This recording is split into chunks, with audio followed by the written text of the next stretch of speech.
All right, so thank you very much again for joining. This is the Military Guna TV. I am your host, Mari Dakers, and um, how should I start this one?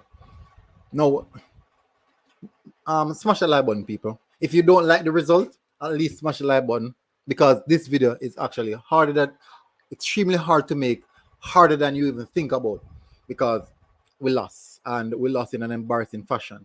No, it's not like we had the high expectations and the high hopes that we're going to go into this game and we're going to demolish the Mexican team, because we know that this Mexican team only lost 2 games since 1966 at the Azteca. Only 2 games.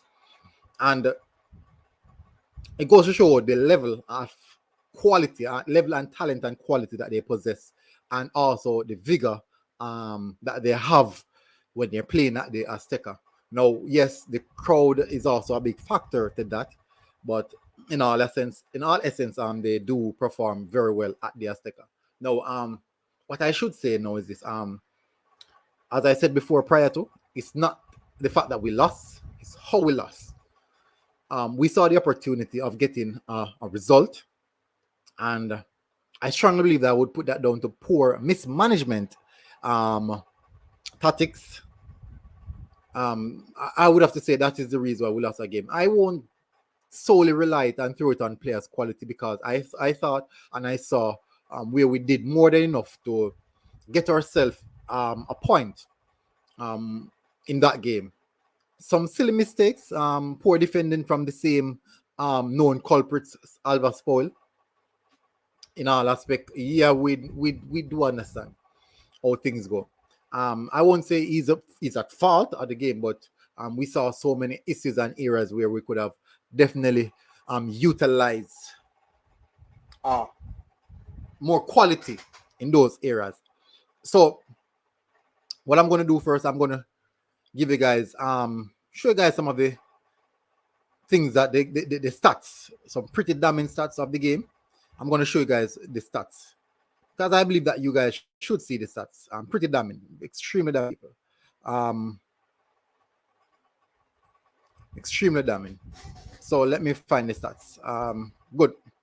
No, this is the game, the overall stats for the game. So they had a total of 73% possession. We had 27. We didn't touch a ball. We literally didn't touch a ball. They had 27 shots. We had 5. Shots on target for them, 7. We had 1. Shots off target, they had 13, whilst we had 2. They had 7 block shots and we had 2 block shots. Now, they created 3 big chances. We didn't create none. Yes, we scored, but that wasn't from a big chance. That was literally half chance.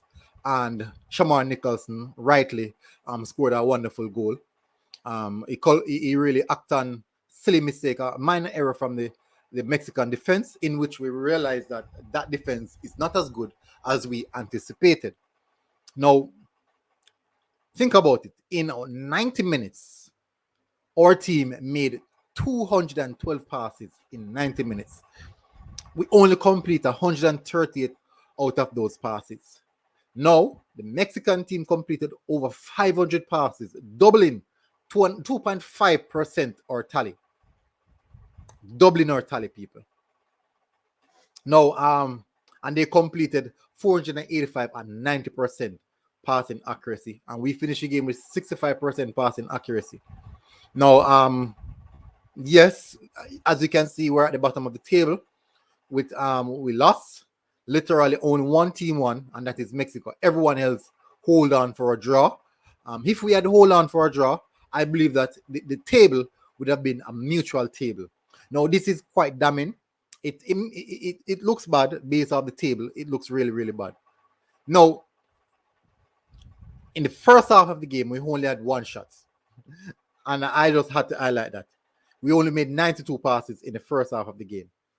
92 passes.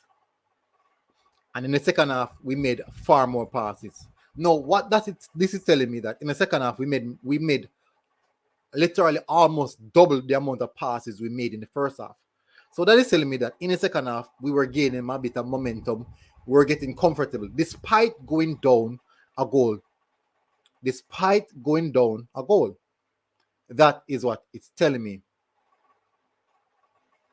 So we didn't have any big chance, Missy. So it's not like we created any chance or anything like that. No, let's get into individual players. Let's look at it. So it was literally a 4-4-2, 4-2-3-1 formation when you alternate it. But we anticipated this. Romaro Williams would switch position with Corberg. Corberg would play alongside Shamar Nicholson.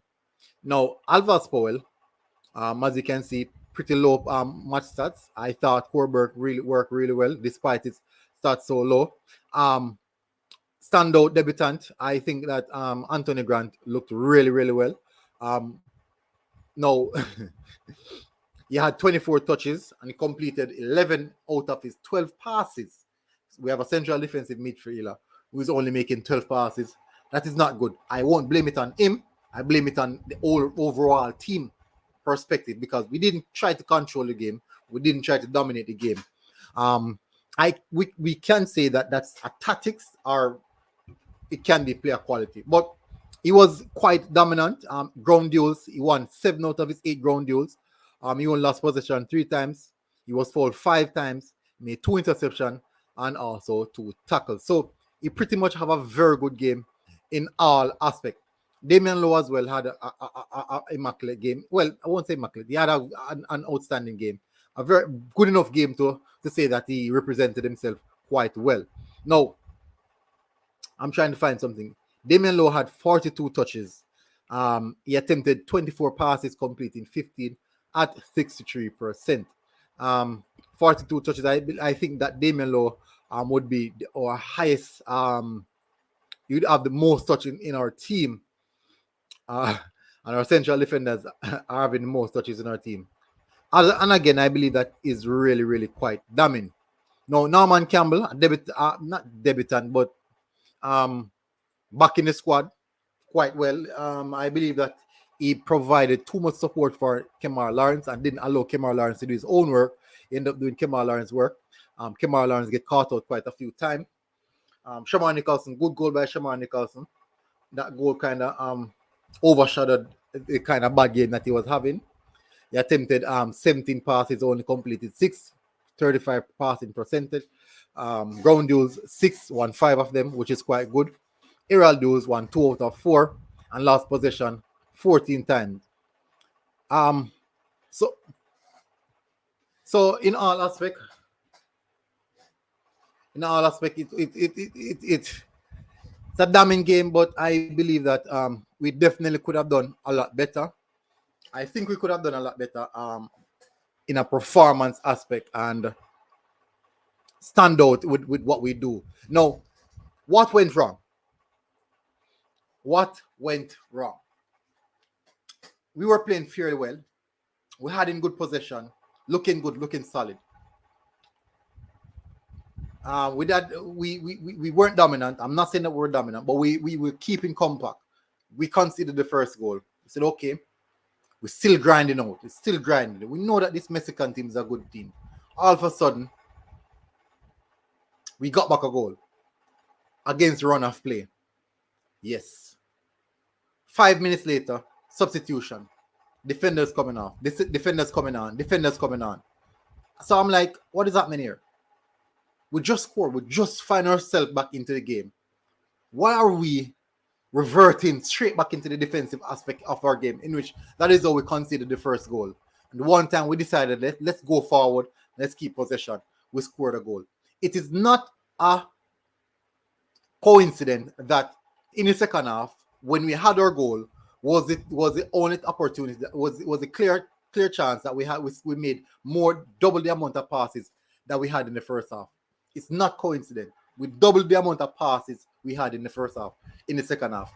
And that is where we got our goal. Now, it's telling us that when we do get the opportunity to go forward, we do have the lethal prowess to get a goal. We do have that.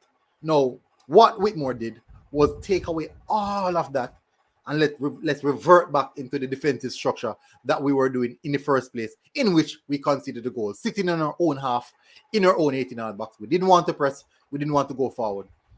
I understand that grabbing a point at the Azteca Grabbing a point at the Azteca is actually, you can get lauded for it. It's a good point in the run of play right now, things set up. But what he did, he removed the central defensive midfielder, was actually helping out the defenders in Anthony Grant, who was having a good game, as I highlighted.